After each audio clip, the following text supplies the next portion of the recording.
Hi hello welcome to SS productions competitive hub అండి. ఈరోజు మనకు న్యూస్ పేపర్లో చూసినట్టయితే డిఎస్సిలో నకిలీ సర్టిఫికెట్లు ఎక్కువగా చూసినట్టయితే హ్యాండిక్యాప్స్ పీడబ్ల్యూడి యాక్ట్ కింద ఎవరైతే మనకి ఇక్కడ సెలెక్ట్ అయ్యారో సో ఆ పోస్టుల కింద వాటికి సంబంధించి ఎక్కువగా వస్తున్నాయండి. 24 మంది దివ్యాంగ ధృవపత్రాలు సమర్పించగా 6గురికి చెవుడు ఉన్నట్లు ఇక్కడ సమర్పించారంట. వారి సర్టిఫికెట్లు పునఃపరిశీలన చేస్తే ఇక్కడ మనకు హాస్పిటల్స్కి రమ్మన్నారు కదా, సో వాళ్ళ జిల్లా న్యూస్ పేపర్ సంబంధించి ఏ హాస్పిటల్ రావాలి ఎప్పుడు రావాలి అనేది వాళ్ళకి ఇన్ఫర్మేషన్ వస్తుంది. అది చూసుకొని వెళ్ళాలి. కర్నూలు సర్వజన ఆసుపత్రికి పంపించారనమాట. ఇక్కడ 18 మంది దివ్యాంగులను మిగిలినటువంటి 18 మందిని అనంతపురం సర్వజన ఆసుపత్రిలో పరిశీలించడం జరిగింది. కొంతమందిని ఆడికి కొంతమందిని ఈడికి. కొంతమంది అభ్యర్థులు ఏం చేశారంటే 90% వికలత్వం ఉన్నట్లు ఆ సర్టిఫికేట్లో ఉందంట. కానీ ఇక్కడ చెక్ చేస్తే ఏమో అంతకన్నా తక్కువ శాతం ఉన్నట్టుగా ఇక్కడ తెలుస్తుందంట. సో ఈ విధంగా వాళ్ళని డిస్క్వాలిఫై చేసే అవకాశాలు అయితే ఉంటాయండి. ఇంకొకటి చూసినట్టయితే ఇక్కడ మనకు ఉమ్మడి జిల్లాల్లో 807 పోస్టులు ఉంటే అక్కడ మనకి 35,000 అభ్యర్థులు అనేవాళ్ళు డిఎస్సి పరీక్ష రాశారు. ఇప్పటి వరకు 28, 29 జరిగింది కదా, అది మొదటి విడత పరిశీలన అని చెప్పుకోవచ్చు అండి. ఇక్కడ మనకు 757 మంది అభ్యర్థుల ధృవపత్రాలు అనేటివి పరిశీలించారు. మరో 50 మంది అభ్యర్థుల ధృవపత్రాలు పరిశీలన అనేది రెండో విడతలో చేపడతారంట. తొలి విడత పరిశీలనలో బోగస్ సర్టిఫికెట్లు సమర్పించినట్టు తెలుస్తుంది. అంతా మనకు సర్టిఫికెట్ వెరిఫికేషన్లోనే ఆల్మోస్ట్ చాలా మంది అవుతున్నారండి. ఓకే, ఈ డిస్క్వాలిఫై 28 జరిగిన సర్టిఫికెట్లో వెరిఫికేషన్లో 600 మెంబర్స్ ఆ ఒక్కరోజు అన్ని జిల్లాల్లో కలిపి 600 మంది డిస్క్వాలిఫై అయ్యారనమాట. సో మళ్ళీ చిన్నగా ఇవి బయటపడుతున్నాయి. మళ్ళీ నెక్స్ట్ ఈడబ్ల్యూఎస్ కూడా కొందరివి నకిలీ పెట్టారని చెప్పి ఇక్కడ మనకు ఆరోపణలు ఉన్నాయి. కొందరు ఫిర్యాదు కూడా చేయడం జరిగిందంట.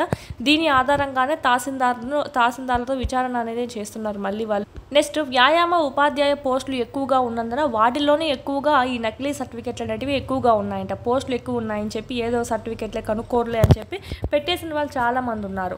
ఈ విధంగా చేయడం వల్ల చాలామంది కష్టపడి చదివి నిజంగా సర్టిఫికెట్ ఉన్న వాళ్ళు చాలా నష్టపోతున్నారు. అభ్యర్థులు ధృవపత్రాల పరిశీలనకు ప్రత్యేక కమిటీలు అనేటివి నియమించారు. 16 బృందాలు సర్టిఫికెట్లు పరిశీలించి వివరాలను రాష్ట్ర విద్యాశాఖకు నివేదిక సమర్పించడం జరిగింది. ఈ అంశంపైన రాష్ట్ర స్థాయి నిర్ణయం తీసుకుంటారని చెప్పి అధికార వర్గాలు తెలపడం జరిగింది. ఇది మనకు సంబంధించి న్యూస్ అయితే. ఇంకొకటి చూడండి, డిఎస్సిలో మరో 3 నకిలీ సర్టిఫికెట్లు వెలుగులోకి రావడం జరిగింది.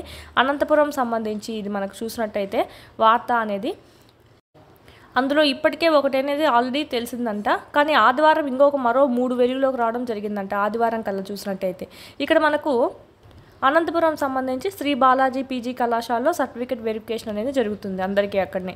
ఈ 807 టీచర్ పోస్టులకు గాను 757 మంది అభ్యర్థులు హాజరైనారు. 748 మంది అభ్యర్థుల యొక్క సర్టిఫికేట్ పరిశీలన అనేది పూర్తి చేయడం జరిగిందంట. ఈ మరో 9 మంది అభ్యర్థులు ఆబ్సెంట్ అయినారు. ఇంకా మిగతా వాళ్ళు కూడా మనకి 7 మంది ఆ 9 మందిలో 7 మంది హాజరయ్యారు. మరో మిగిలిన వాళ్ళు ఏం చేశారంటే మిగిలిన 2 అనేవాళ్ళు నాట్ విల్లింగ్ ఆప్షన్ అనేది ఇవ్వడం జరిగింది. ఓకే, ఇక్కడ మనకి 4 నకిలీ సర్టిఫికెట్లు వెలుగులోకి రావడం జరిగిందని చెప్పి ఇచ్చారు. చూద్దాము. ఈ సర్టిఫికేట్ చూసినట్టయితే హెచ్ఐ అండి, hearing impact. Okay, MI, OH, pH. ఇది కూడా మనకు వికలాంగులకు సంబంధించి సర్టిఫికెట్లు అన్నీ శాతాలు అనేటివి తేడా వస్తున్నాయన్నమాట.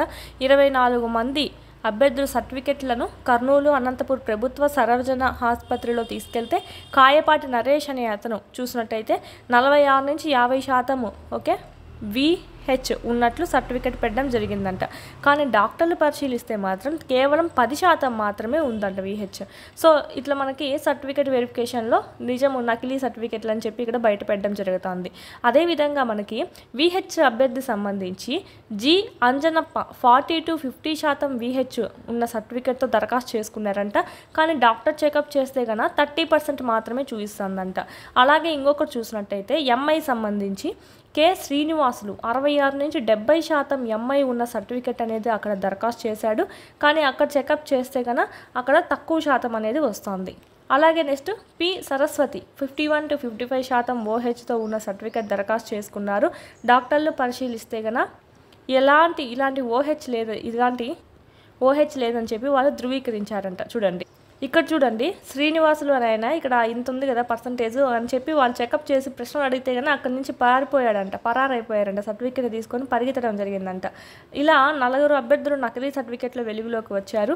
ఈ విషయాన్ని కమిటీ దృష్టికి తీసుకెళ్లామని, కమిటీ ఆదేశాల మేరకు తదుపరి చర్యలు తీసుకుంటాము అని చెప్పి ఎం ప్రసాద్ బాబు గారు తెలిపారంట, జిల్లా విద్యాశాఖ అధికారి సంబంధించి.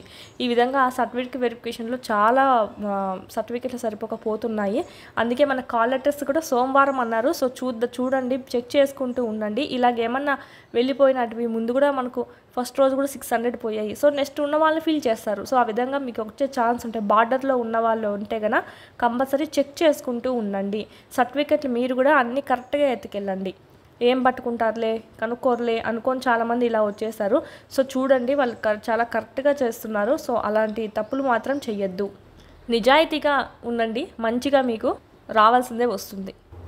నెక్స్ట్ ఇక్కడ మనకి ఇంగ్లీష్ ప్రొఫిషియన్సీ టెస్ట్ కూడా కొన్ని పోస్టులకు ఇవ్వలేదు, ఎగ్జామ్ పెట్టలేదు. కానీ అక్కడికి వెళ్ళేలోపు మనకు ఇక్కడ రిజల్ట్స్ స్కోర్ కార్డులో ఏమో అది నాట్ క్వాలిఫైడ్ అని చెప్పి చూపించి అట్లా రిజెక్ట్ చేయడము, లేకుంటే కాల్ లెటర్స్ రాకపోవడం జరిగింది కదా.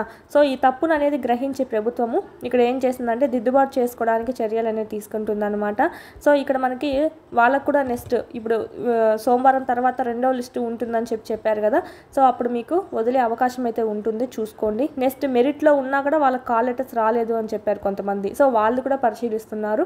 సో అది కూడా మనకు సోమవారం తర్వాత 2వ లిస్టు ఉంటుందని చెప్పారు కదా. సో ఆ కాల్ లెటర్స్ రావడం అనేది జరుగుతుంది. చెక్ చేసుకుంటూ ఉండండి. వాళ్ళైతే చెప్పారు, ఎంతవరకు నిజమో అబద్ధమో అనేది అందరిలో అనుమానాలు అయితే ఉన్నాయి. ఎవరైనా మీకు ఈరోజు కన్నా కాల్ లెటర్స్ వస్తే కన్నా కంపల్సరీ ఈ వీడియో కింద కామెంట్ చేయండి. ఎదుటి వాళ్ళకి తెలుస్తుంది కాల్ లెటర్స్ వదిలేరా లేదా అని చెప్పి వాళ్ళు చెక్ చేసుకుంటారు. వీళ్ళు చెప్పింది నిజమా కాదా అనేది కూడా తెలుస్తుంది అనమాట. న్యూస్ పేపర్లో వేసింది కూడా సోమవారం వదులుతామని చెప్పి. సో కంపల్సరీ మీకు ఎవరైనా ఈ రోజు కన్నా వస్తే కన్నా కాల్ లెటర్స్ కంపల్సరీ కింద కామెంట్ చేయండి. ఓకే అండి, థ్యాంక్ యూ.